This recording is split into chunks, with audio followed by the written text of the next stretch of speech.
Buenas tardes, muchas gracias a las compañeras y compañeros del programa Obligados a Volver por el convite a participar con una columna sobre la situación en Medio Oriente.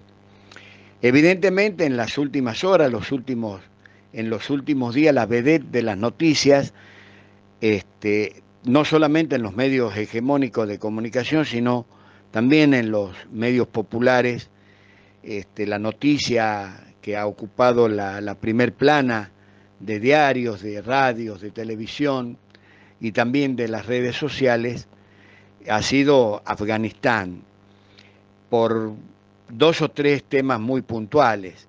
La retirada con una derrota sufrida por Estados Unidos, el invasor Estados Unidos de Norteamérica después de 20 años de ocupación, y la demonización y la estigmatización sobre los talibanes que recuperan el poder que ya tenían hace más de 20 años atrás cuando se produce la invasión estadounidense. Porque ya ese gobierno existía por una lucha impuesta justamente por Estados Unidos, que es el mentor de este grupo que ahora recupera el poder y el manejo en Afganistán, casualmente porque Estados Unidos necesitaba de una forma u otra balancear los platillos de la balanza a un gobierno socialista que ya existía con la colaboración de la ex Unión Soviética en 1978 e inmediatamente después, al año siguiente, con el devenir de la revolución islámica en Irán. Y a partir de ahí es que genera Estados Unidos esta conformación de grupos terroristas, mal llamados guerrilleros, porque el término en Oriente Medio, guerrillero, tiene una connotación diferente a la que se le intenta y se le imputa en Occidente. Decía, Estados Unidos es uno de los fieles mentores y colaboradores en armar este tipo de grupos, talibanes, Al-Qaeda, el Daesh, el Ejército de Liberación Sirio y un sinfín, decenas de grupos que arma Estados Unidos para debilitar la zona, el famoso axioma divide y reinarás. Pero la cuestión no es hoy la estigmatización y la demonización de los talibanes en la forma que nos muestran los medios hegemónicos y el conglomerado de 9 familias dueños de las comunicaciones globales, que son 9 familias sionistas. Esto de alguna manera categoriza y adjetiva de alguna manera las comunicaciones que en una gran mayoría recibimos y estamos atravesados, periodistas, comunicadores populares, medios escritos de prensa, e inclusive también los operadores, los manipuladores de información en las redes sociales. No podemos soslayar de que lo de Afganistán hoy guarda un estrecho e importante correlato con lo que algunos años atrás viene sucediendo y sucedió con Irak, con Libia, con Siria, con una coalición de 78 países terroristas que tratan de derrocar un gobierno elegido por el pueblo, el de Bashar al-Assad, la situación en el Líbano, con una economía hackeada al borde del colapso, y obviamente la madre de todas las causas,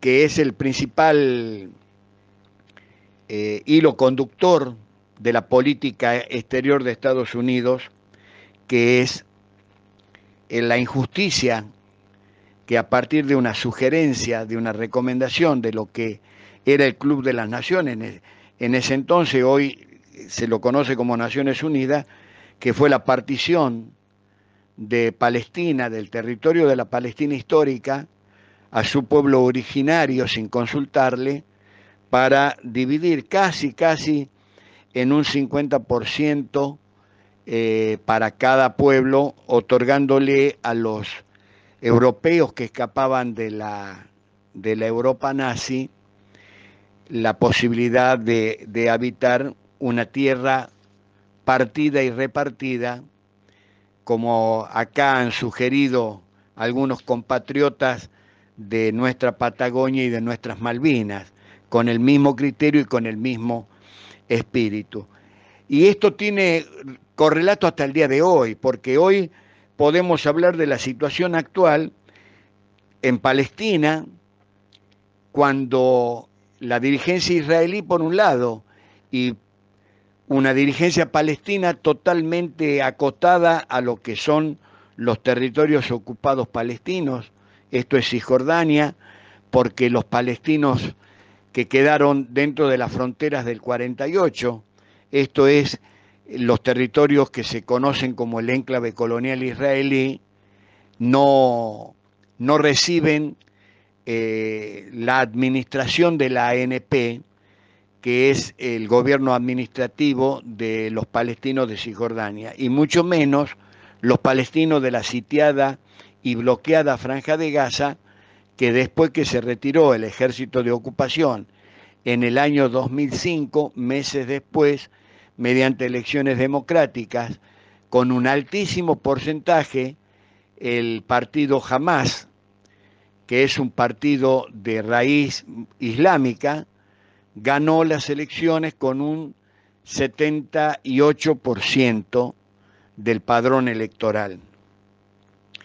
Y por supuesto desde entonces, sitiada y bloqueada para recibir inclusive ayuda humanitaria. Pero quería centrarme en la realidad del día de hoy. Estos dos aspectos, la dirigencia israelí y cierta dirigencia palestina, siguen insistiendo con la creación de dos estados para dos pueblos, en una suerte de bantustanes que la ocupación israelí convirtió casi el 50% de la Palestina histórica, que correspondía al Estado palestino, que no se concretó. Y digo bantustanes porque hoy estamos hablando de menos del 18% del territorio de la Palestina histórica.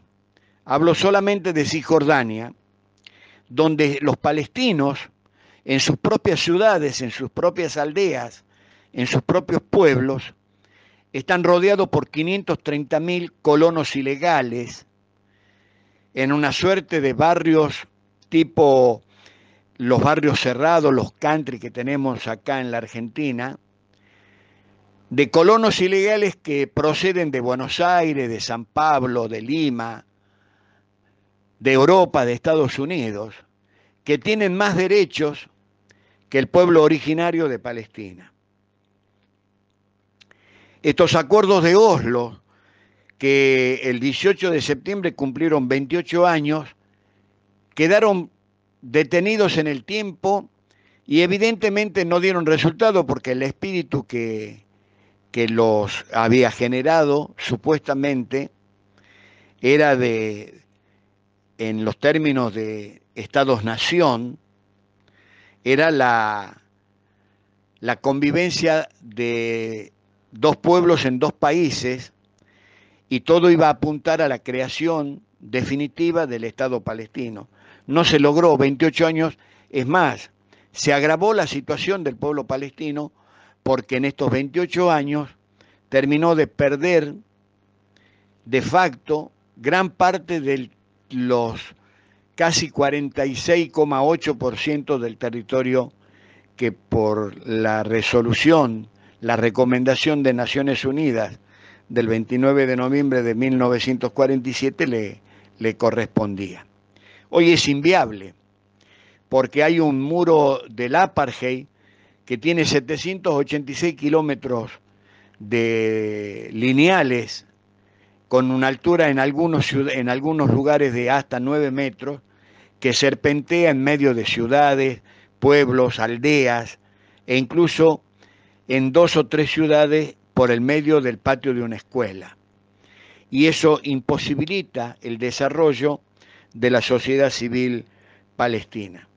Y la otra cuestión que queríamos hacer hincapié en este espacio de nuestros compañeros de Obligados a Volver, y para cerrar un poco esta primera parte de este convite, en el año 1974, el Yasser Arafat, que era el presidente en ese entonces de la OLP, que después devino a partir de los acuerdos de Oslo del 93 en ANP, Autoridad Nacional Palestina, en su discurso famoso, emblemático, en Naciones Unidas, entre varias frases icónicas, respondiendo a una chanza del embajador israelí en Naciones Unidas, que en un perfecto inglés le dijo: palestinos, go home. Palestinos, vuelvan a su casa. A lo que Arafat le contestó casualmente: de eso se trata mi visita y mi discurso de hoy en Naciones Unidas. Esta frase generó un documental, el primer documental argentino-palestino, que trata sobre la diáspora palestina en la Argentina y en gran parte de América Latina, una diáspora que en el mundo tiene 7,5 millones de refugiados. Y justamente se trata de volver.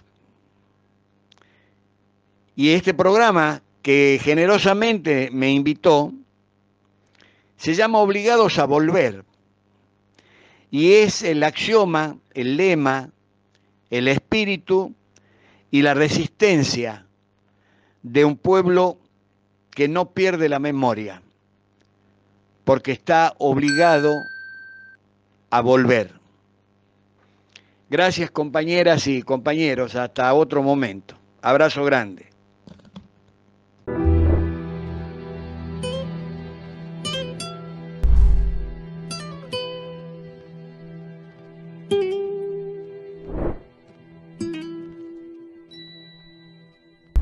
El domingo pasado el gobierno recibió un golpazo que no esperaba, como quien se lanza de bomba a una pileta y en el aire descubre que está vacía. La misma secuencia en el búnker: confianza, impacto, sorpresa y dolor, confusión y furia.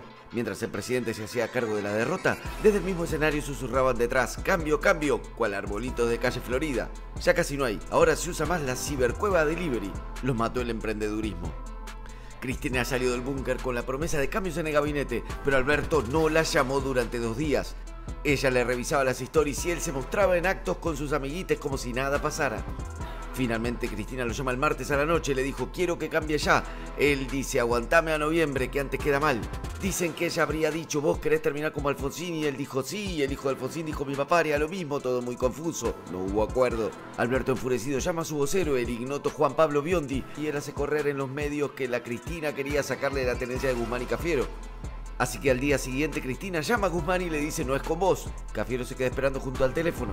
Ahí empezó la movida de poner renuncias a disposición, a ver si Alberto se acuerda de hacer algún cambio, como quien te bosteza en la jeta para que le pregunte si está cansado. Todo el gabinete de Kicillof y el de Alicia Kirchner ponen la renuncia a su disposición. Alberto no responde al mote de Homero Thompson. Entonces la cámpora decide apretar el acelerador y mandarle una señal inequívoca. Primero Guado de Pedro, después Raberta, Volnovich, y así unos cuantos ministros y funcionarios de segunda línea le ponen sus renuncias en el escritorio, por mail, en los medios y hasta pasacalles. Alberto, furioso por la exposición mediática del conflicto, arranca una fuerte contraofensiva de una sorprendente madurez política. Decide enfrentar una entrevista al Hueso en Página 12 y le manda un mensaje directo a Cristina. Ella me conoce, sabe que por las buenas a mí me saca cualquier cosa. Con presiones no me van a obligar. Cuando parece que nada puede empeorar la situación, se filtra un audio de la diputada Fernanda Vallejos, que nunca más va a poder volver a mirar a los ojos a Alberto. Mientras tanto, él se resiste con todas sus fuerzas a hacer algo, y Cristina parece haber dicho: bueno, basta, me cansé de protagonizar la remake de Me casé con un boludo. ¡Kaboom! Le manda una carta en la que directamente dice que le viene advirtiendo hace tiempo que su gobierno es una mierda, que iban a perder las elecciones, que tenía que cambiar el gabinete, ejecutar el presupuesto, y de paso cañazo le mando un beso de muerte a Juan Pablo Biondi y un ultimátum a que haga algo de lo que dijo que iba a hacer. Al pan pan, al vino vino, sobre las cartas la mesa. Hola, ¿cómo están? Bienvenidos a una nueva edición de País de Boludos en su formato original. En comedia tiene una potencia muy grande el poner en palabras lo que todo el mundo está pensando. En la cultura sajona eso se llama el elefante en el salón, algo que quienes estamos en esta habitación percibimos, pero que nadie menciona. Y cuando alguien lo pone en evidencia, explota justamente el auditorio. Una persona que siempre detectaba el elefante en la habitación, por ejemplo, era Maradona, que ponía en palabras algo que el resto recién estaba pensando. En política, detectar ese elefante es la diferencia entre un líder y un subordinado. Hubo y hay algunos miembros de la clase política con ese don: Kirchner, Alfonsín, Menem, Manieto, Carrió y por supuesto Cristina Kirchner. Ella ya venía percibiendo un elefante en este momento, pero cuando lo decía generaba un terremoto mediático que hacía tambalear al gobierno que ella misma construyó. Bueno, las elecciones del domingo pasado develaron el elefante en el salón. Para comenzar este análisis, remontémonos a 2019, último año de mandato de Mauricio, también conocido como el siglo de oro de la comedia política por internet. En aquel momento, de cara a las elecciones primarias, las encuestas hablaban de un empate técnico. Se esperaba un escenario peleadísimo, voto a voto entre Macri, Alberto, Pichetto, Fernández. Bueno, cuestión es que en las PASO 2019 el Frente de Todos le sacó 16 puntos a Juntos Together, 48-32, una paliza de tal magnitud que incluso el Mauricio confesó que le costó mucho dormir esa noche. ¿Sabés lo que tiene que haber sido? Porque todavía estaba muy afectado por el resultado del domingo. Pero pasada la sorpresa, muchos con el tiempo empezamos a razonar. Claro, ¿cómo no iba a perder por paliza Macri con esa economía, con esos indicadores sociales? Al final parecía obvio, incluso inevitable. Bueno, hoy los indicadores sociales son todavía peores que los de Macri. El programa pasado hablábamos de 42% de pobreza, 55% en menores, 22% de desempleo juvenil, jubilaciones por debajo de la canasta básica, caída estrepitosa del salario real, sin ayudas como el IFE ni el ATP. Entonces, ¿por qué nos sorprende tanto el resultado de estas PASO? Somos como esos niños que se asombran cada vez que les sacan una moneda de la oreja. Lo que pasa es que en alguna cabeza, sobre todo del gobierno, flotaba la esperanza de que la sociedad tenía grabada a fuego el recuerdo de la malaria macrista e iba a valorar el esfuerzo hecho por salir de las dos pandemias. Nosotros teníamos otra pandemia que no tuvo un virus, que fue el endeudamiento, ¿no? Finalmente, la economía argentina, cuando nosotros llegamos el 10 de diciembre, estaba virtualmente destruida, virtualmente en estado de default, y no porque un virus haya atacado a la Argentina, sino que en todo el caso fue el virus de las malas políticas. En la política argentina no hay pesada herencia que dure 2 años. En tu segunda vuelta al sol en Casa Rosada ya mandas vos. Por eso lentamente fue perdiendo fuerza el discurso oficial del mal desempeño económico debido a la pandemia. Es verdad que el gobierno tuvo una vocación de cuidado importante, que se invirtieron cientos de millones de dólares en respiradores, hospitales, asistencia social, subsidios, vacunas, etcétera, etcétera. Y es un logro indiscutible que nunca se saturará el sistema sanitario como sucedió en otros países. Esto vino acompañado de una dura cuarentena, sobre todo en 2020, que si bien impactó mucho en la economía, desde el gobierno aseguraban que permitió salvar miles de vidas. No vamos a entrar en la discusión sobre cómo hubiera sido la pandemia sin cuarentena o por qué hay un alto índice de muertos y contagios, qué sé yo. Son debates contrafácticos, no estoy en condiciones de ver dimensiones paralelas. El punto es que el cuidado y la cuarentena eran quizás las banderas más importantes en la narrativa del gobierno. Por eso la imagen presidencial se fue derrumbando como un castillo de naipes cuando se empezó a notar que mientras te ordenaba quedarte en casa, el Alberto salía a lamer picaportes. Primero vimos licencias como una foto con Moyano sin barbijo, primer tiro en el pie, después comitivas enormes almorzando en lugares cerrados con Evo Morales, segundo tiro, los vacunados que se saltearon la fila, tercero, y el cuarto fue el episodio del cumple de Fabiola y eso ya fue como encontrarte a tu viejo tomando ketamina en un after. Y ahí, frente a ese doble discurso de no festejes lo que yo festejo, es cuando el relato presidencial queda totalmente descompensado. Si vos te la pasas instalando que la economía está como el orto porque nos estamos cuidando y después te cagás en el cuidado, entonces se rompió la economía al pedo. Ni siquiera hay una lógica racional, es emocional directamente. Si esa lógica se resquebraja, surgen miles de razonamientos válidos. Y entonces, ¿por qué yo me cagué de embole todo un año? ¿O para qué estoy sin laburo? ¿O por qué cerré la empresa? Alberto mismo fue destruyendo su propia narrativa pandémica y con ella su coartada en materia económica, como el preso que cava un túnel que termina justo en la sala de guardias.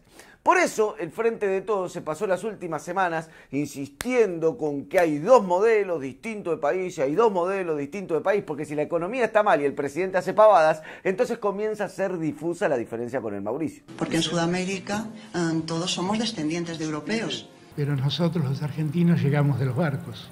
Así es como el gobierno llega sin la posibilidad de utilizar la pandemia como justificativo de su mala performance económica a una campaña de las más pavotas que se vieron. Pareciera que cuanto más profunda es la crisis, menos ideas se vuelcan en los spots. Como si fuera la campaña de un condado alemán cuyos problemas son cómo reciclar mejor y qué hacer con los monopatines eléctricos. Y en ese marco Juntos se mueve con comodidad, galopando en pelo hacia el horizonte de la boludez, a pura iconografía pop del sinsentido político. El recuadro del pelo colorado, la santileta, la emoción impostada de una Vidal que tuvo una infancia en todas partes, los bailarines de Manes, una explosión de optimismo inmediato y fugaz. El fast food de la esperanza. Con este panorama, el gobierno tenía a nivel discursivo un gran dilema. O explicaba, sobre todo a la juventud, cómo iba a crear trabajo y prosperidad en la Argentina, o seguía el tono de la campaña, se ponía una gorra al revés y clamaba "Scary". Scary. Y sí, fue la segunda opción. Bueno, el peronismo siempre se garchó. Eso igual no justifica para nada el castigo al gobierno con un voto a Cambiemos. ¿Qué estamos? ¿Locos? Las PASO salieron 41 y pico contra 31 y pico a nivel nacional. O sea, 10 puntos en favor de Juntos a secas. Pero atentos, porque los Juntos sacaron casi lo mismo que en 2019. O sea, no se movió su techo electoral, ni sumaron ni perdieron votantes. Si la respuesta entonces no está en los techos electorales, centrémonos en los pisos. El peronismo nunca baja del 30%, ponele. Ponele que hay así un tercio del electorado que le pones a Drácula haciendo la B y lo votan. Y hay otro tercio que vota a lo que sea que esté enfrente del peronismo, aunque sea Frankenstein disfrazado de Pikachu.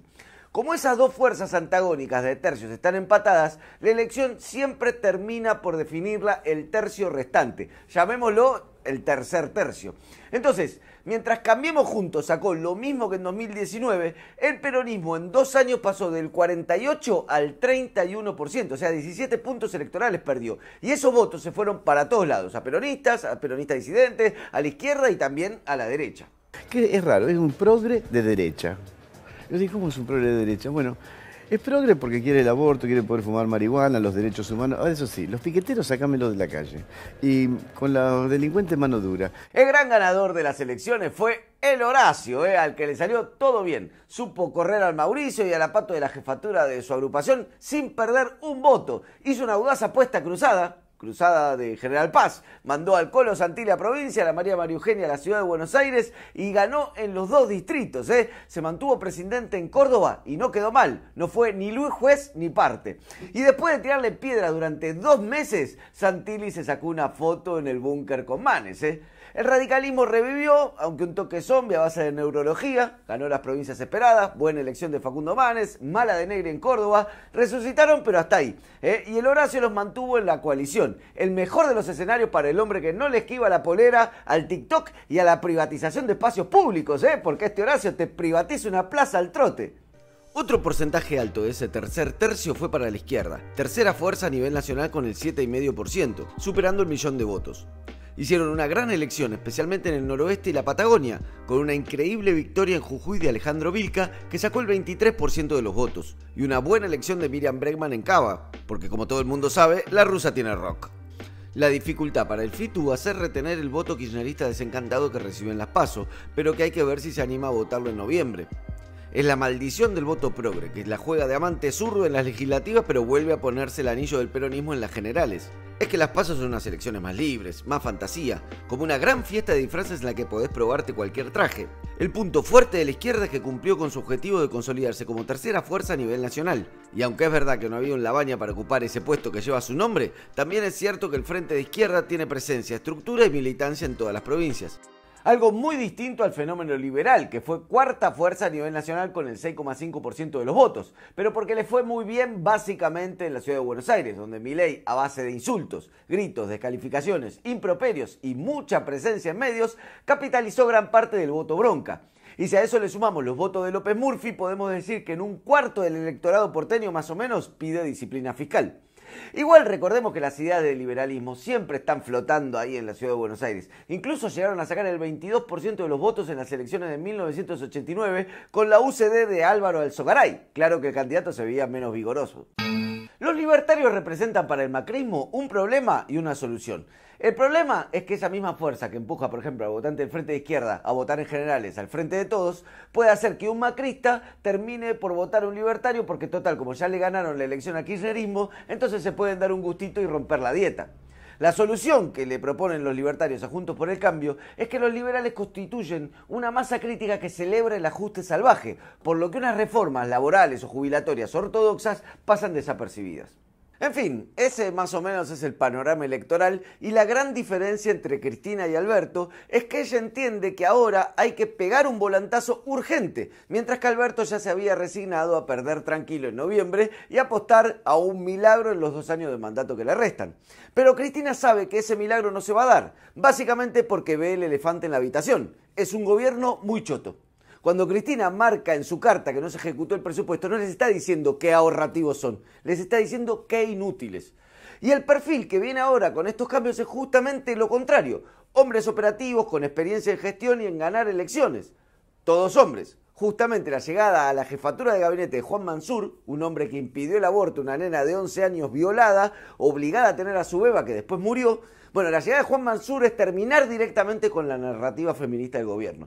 Se viene un gobierno más federal, más eficiente, más conservador, en síntesis, más dualdista, ante una situación parecida a 2001, soluciones parecidas a 2002. Bien, antes de ir a los mensajitos, quiero pedir disculpas por una placa que utilizamos el programa pasado. Resulta que teníamos que mencionar a la organización La Cámpora e hicimos una especie de meme fusionando a Héctor Cámpora con La Veneno, una mujer trans que luchó por visibilizar el colectivo transexual en España, sufriendo el odio y la transfobia social. La verdad que lo hicimos como un chistonto sin intención de reproducir estereotipos chotos ni de burlarnos de un ícono de la lucha travesti trans, pero bueno, quedó feísimo, así que vayan mis disculpas personales en este caso. Y ahora sí vamos con esos mensajes llenos de amor, donde no solo cobro yo, sino también boluders que nos escriben como Janine Albornoz, que pone: mi profe de historia que da clases por Zoom tenía de fondo el canal de YouTube de PDB. Sí, profe, por ahí, seguro lee mi comentario. Ja, ja, ja, ja, ja. Y fan de Fulot le pone enseguida: ¿cómo lo denunciaría por cuca? Qué buena onda, fan de Fallout. También hay mensajes que no se entienden, como el de Agustín Núñez, que dice: lo que más amo de PDB es cómo muestran todos esos archivos que la mayoría de los políticos intentan borrar de su prontuario y que ciertos periodistas neutrales ignoran cuando hablan. Nadie lo entendió. Simón Janover ponen: te tratan de boludo y vos te reís. Y Min Max le pone: si fueran neutrales no hablarían con pseudo lenguaje vomitivo, como todo progre. Ah, pobre Agustín, víctima de la incomprensión. Diego Colangelo nos dice: Fede, sos para mí como el general cartaginés Aníbal Barca para los romanos, un gran hombre pero del bando enemigo. Y es casi tuerto también, le pone Jorge Bonestrangle, que tenía un muy buen día de hater. Mirá lo que le dice a Marcos Hermoso: che, los libertarios en la adultez que se convierten en votante de Gómez Centurión. Qué grande Jorgen Bonestrangle, es como nuestro Nelson de los Simpsons. Siempre está el libertario que nos critica, pero un poco le gustamos, como Willariza, que dice: aborrezco lo zurdo que son, pero son realmente buenos largando material. La intro estuvo genial. Mucha gente que quiere que la salude. Francisco Hidalgo: Fede, saludame o me drogo, win to win. Fede, saludame y o me drogo, dice Sebastián Barrilero, que no conoce la expresión win to win. Y algunos dan sinceramente un poco de angustia, como JS, que dice: Fede, saludame que mi mamá se va a poner contenta. Saludos, JS. O de San, que pone: muy buen video, Fede, ¿me mandas un saludo? y hace la carita feliz más chota que alguien pueda hacer en un mensaje. También está siempre quien quiere la atención de su pareja, como Agustina González. Mandale un beso a mi novio Garchi, como Garcha Garchi. ¿Lo dije o lo pensé? Lo pensé. Sebastián García dice, ¿cómo me gustaría ser un delirante para salir en los comentarios del final? No te preocupes, Seba, sin delirar ni un ápice, igual saliste. Pero por último queremos terminar con Guido Tonelli, que se tomó un laburazo para hacer un chiste polémico, dice. El debate electoral en los medios. ¿Conoces a Cachalo? Agáchate y subsidialo. ¿Conoces al Té de Tilo? Agáchate y excluílo. ¿Conoces a Marcelo? Levantate y odíelo. ¿Conoces a Tolosa? Te habla de Garche y la golosa. ¿Conoces a Milei? El regreso del apartheid. ¿Conoces a Santilli? Un barra brava de la Retili. ¿Conoces a Clarín? El que te opera hasta Darín. ¿Conoces La Nación? A Mauri. A su perdón. ¿Conoces a Moreno? Agáchate. Se dispara en el pie como un mamerto, Alberto. Cristina, se quejan ahora que le hablan poco a la Argentina. Vacuna, la que era veneno pero hoy no llega a la cuna. ¿Cómo? No sé, es rarísimo. Gracias, Guido, y gracias a todos y a todas y a todes los que escriben acá en la sección de comentarios de País de Boludos formato original. Nos encontramos en la próxima edición, que seguro no va a ser la semana que viene. Besos.